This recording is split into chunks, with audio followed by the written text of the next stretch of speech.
Abhisandaya tu phalam dambhartham api chaiva yat ijjate bharat shreshthtam yagyam viddhi rajasam.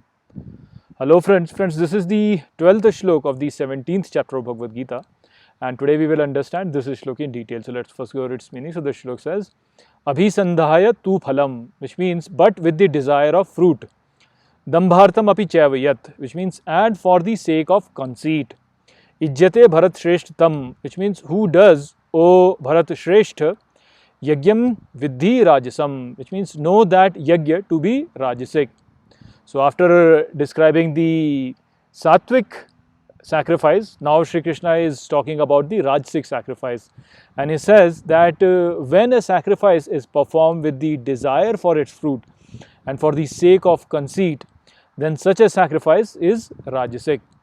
So a sacrifice performed for some reason is an offering for that reason. So most of the people, they perform all their activities for the sake of their ego. So in this way, what they are doing is they are performing the sacrifice for their ego. So all the activities that they are performing in this divine yajna being run by the Lord, they are basically performing all these activities for their ego. So in that sense, they are making all their offerings for their ego. Others might be performing such an sacrifice for their family, or maybe for their community, or for their country.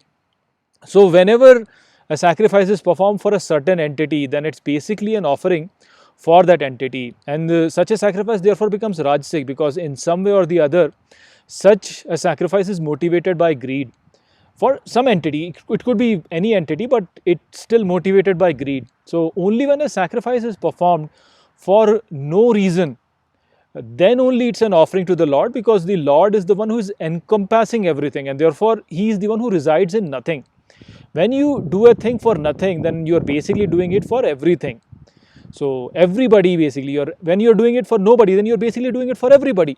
So in that sense, when you do an action for no particular reason, then you are making an offering to the Lord.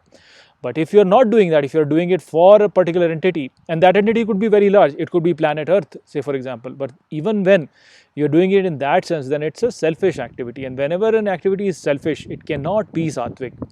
It has to be rajasic, because there is some level of greed which is there in it. So that is what Shri Krishna is saying over here, that when an activity is performed with a desire for fruit, or maybe it is performed for the sake of conceit, and that conceit could be joined to anything. You can say my nation is better than your nation, and then you basically perform an activity for your nation.